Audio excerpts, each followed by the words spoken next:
कि इसका एग्जाम हमें इसका बेनिफिट मोटा बिजनेस है, ठीक है। ठीक है। अगर अगले साल मेरी जॉब लग गई है, ठीक है। ग्रैंड पेरेंट्स है, नाना नानी भी, मैटरनल ग्रैंड पेरेंट्स भी, आपके बच्चे और उनके बच्चे, जो ये पूरी लाइनेज है, इसमें से आपको कोई भी बैंक में ट्रांसफर करता है, ठीक है। बस प्रोवाइडेड कि वो लीगल इनकम होनी चाहिए उसकी। लीगल इनकम मतलब कि उन्होंने उस पर टैक्स पेमेंट कर देनी चाहिए, ठीक है। फिर जी वो आपको जी ट्रांसफर जी। करते हैं तो आपको कोई दिक्कत नहीं है, कितना भी आप कर लीजिए, आपको टैक्स नहीं लगेगा, प्रोवाइडेड उस पर उन्होंने टैक्स दिया हो, ठीक है। ओके मैम, ठीक, ओके, थैंक यू। और कोई? मैम एक और डाउट था। ओके, जैसे मैम मैं ITR 4 भरती हूँ, मेरा छोटा मोटा बिजनेस है, ठीक है। ठीक है। अगर अगले साल मेरी जॉब लग गई तो मुझे ITR 1 भरना पड़ेगा, ठीक है।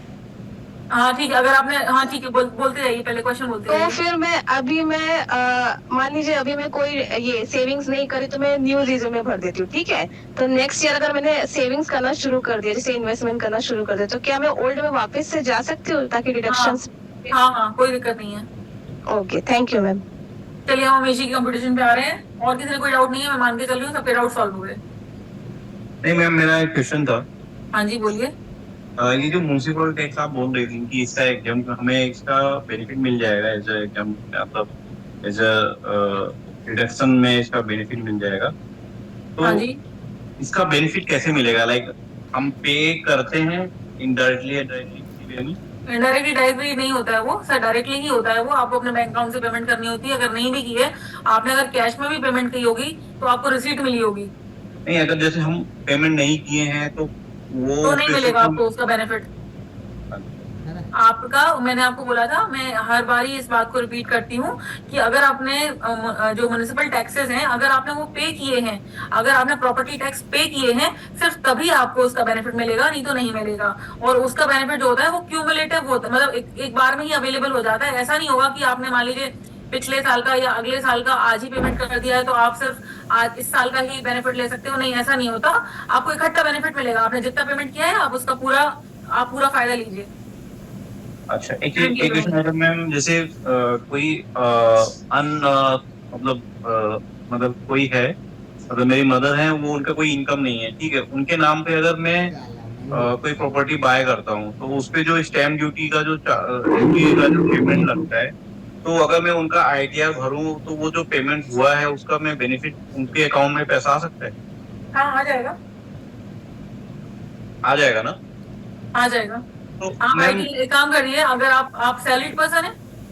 नहीं मैं हूँ बट मेरी मदर नहीं है। हाँ, तो आप उनको एक काम कीजिए, आप उनका पैन नंबर तो उनका होगा, अगर नहीं होगा तो आप उनका पैन नंबर बनाइए, बैंक अकाउंट खोलिए और आप उनको हाउस रेंट देना शुरू कीजिए।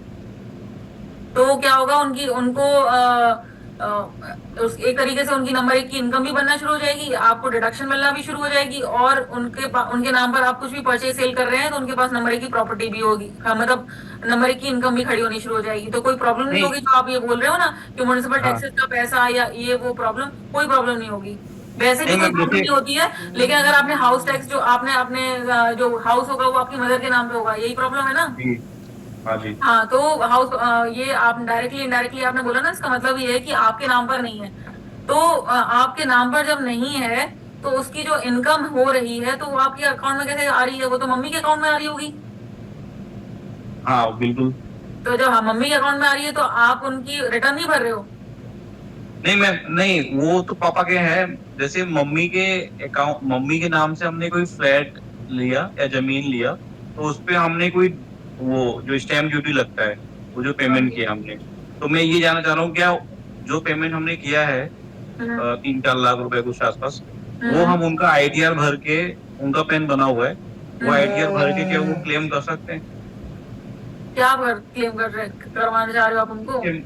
स्टैम्प जो हमने पे किया है, हाँ। जमीन, जब हमने जमीन खरीदा अपने हम्म मदर के नाम पे, तो हम्म हमने उनके नाम पे जो जमीन बाय किया है तो उस पे टैक्स लगा, स्टैम्प का, सर, स्टैम्प ड्यूटी। परचेज करने पर प्रॉपर्टी के कोई टैक्स नहीं लगता है। परचेज सेल करने पर टैक्स लगता है। आपने प्रॉपर्टी सेल की होगी मम्मी के नाम पे जो, और अगर आपने परचेज करी है कोई प्रॉपर्टी मम्मी के नाम पे और आपने स्टैम्प ड्यूटी उसकी दी हुई है, तो आप चाह रहे हो उसका डिडक्शन मिल जाए, तो उसमें आपको 80C में मिलेगा। और वो भी अगर मम्मी की इनकम है तो उसमें आप उनको 80C में मिल जाएगा stamp duty, up to stamp duty value 1.5 lakh तक से 1.5 लाख तक का मिल जाएगा आपको साल में। हाँ, वो नहीं पूछ रहा हूँ मैम, मैं ये पूछ रहा हूँ कि जो मैंने पेमेंट किया है क्या उसका वो पेमेंट रिफंड हो सकता है क्या? नहीं, स्टैम्प ड्यूटी का कोई रिफंड नहीं होगा, वो तो आपका खर्चा है, वो लग गया। अमिता मैम, मेरा ही डाउट था अमीश जी का कंप्यूटेशन। तो आप मुझे अपना डाउट बता देंगे प्लीज। मेरे को जो इसमें जो टैक्सेबल इनकम आ रही है, income under under the head of salary 1,07,56,250 आ रही है, वो कैसे कैलकुलेट करी है? उसका कैलकुलेशन समझ में नहीं आ रहा। जो लास्ट में आप कैलकुलेट कर रहे हैं टैक्स आ रहा है इसमें इनकम फ्रॉम सैलरी हेड के अंदर। इनकम फ्रॉम सैलरी में आपकी इनकम तो आपकी ये हो गई, ये हो गई जो टोटल इनकम आ रही है ना, इनकम फ्रॉम सैलरी हेड के अंदर 1,07,00,000 नीचे आप इंस्टॉल करके आएंगे ना नीचे पेज पे। इनकम फ्रॉम सैलरी तो बच्चे ये आ रही है ना, सैलरी में ये है, उसको स्टैंडर्ड डिडक्शन नहीं क्या 50 मतलब जो सैलरी रेट पे कैलकुलेट होती है टोटल, जैसे इनकम फ्रॉम हाउस प्रॉपर्टी और अदर सोर्सेज मिला के जो इनकम आई है टोटल 1,07,00,000। 1,07,00,000 ये नीचे नीचे मैम, नीचे मैम नीचे ये जो इनकम आई है ये थोड़ा 1,07,00,000 जो जिसपे टैक्स निकाला है नॉर्मल रेट से, जो जनरल रेट होते हैं। जनरल रेट से तो टैक्स भाई 1,07,00,000 की वैल्यू मेरी नहीं आ रही ना, ये सारी इनकम ऐड करने और डिडक्शन माइनस करने पे, कैपिटल गेन की इनकम छोड़ के बाकी सारी इनकम पे जो नॉर्मल रेट है वो टैक्सेबल इनकम निकल के नहीं आ रही वाली, कैसे आई है? इनकम निकल के नहीं आ रही आपकी ये वाली, तो आप थोड़ा सा रुक जाएंगे, अपन लोग कैलकुलेट करना पड़ेगा क्योंकि इसमें तो फॉर्मूला लगा नहीं है, थोड़ा सा हमको टाइम देना पड़ेगा। ये क्यों नहीं आ रही है देख लेंगे। एक काम करती हूँ मैं, आपके लिए मैं इतना कर दूंगी, आपके लिए सर मैं आपका नाम भूल गई, आई एम सो सॉरी, लेकिन मैं सुमन मैं आपका नाम लिख लेती हूँ। मैं आपको ना व्हाट्सएप करवा दूंगी इसकी अमाउंट वाइज कैलकुलेशन, आपको मैं सुमन को मैं व्हाट्सएप करवा दूंगी, ठीक है? मैम ये नीचे इस पे थोड़ा स्क्रॉल नीचे आना, नीचे करके थोड़ा स्क्रॉल। ओके बताइए क्या प्रॉब्लम है इसमें? और थोड़ा नीचे। ओके हाँ, मैं यही कैलकुलेट कर रहा था मैम कि टैक्स निकाला था, बट ये मेरी 10 लाख जो 1,07,62,560 रुपए आ रही है, मेरी आ ही नहीं रही है ना, तो मैं टैक्स कैसे टैक्स की गलती आ रहा है। कंप्यूटेशन आप प्लीज मुझे बता दोगे कि कहाँ पे बोल रहे हो आप? मैम ये टैक्स ऑन आपके ये नॉर्मल इनकम कितनी आ रही है? 1,07,00,000 तो आ रही है ना मैम, जिसपे आप टैक्स निकाल लो 5, 20, 30%। 1,07,00,000 कैसे आई उसका कैलकुलेशन नहीं आ रहा मेरा ना। अच्छा, 1,07,00,000 ठीक है, हाँ ओके मैं समझ गई।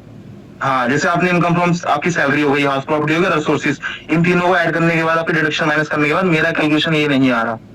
कोई बात मैंने नहीं, करवाती हूँ, वहाँ पे 3-4 आपने बार देख लिया, मैंने 5-6 बार प्रैक्टिस भी कर ली, ये कंफ्यूजन माइंड में सेट है।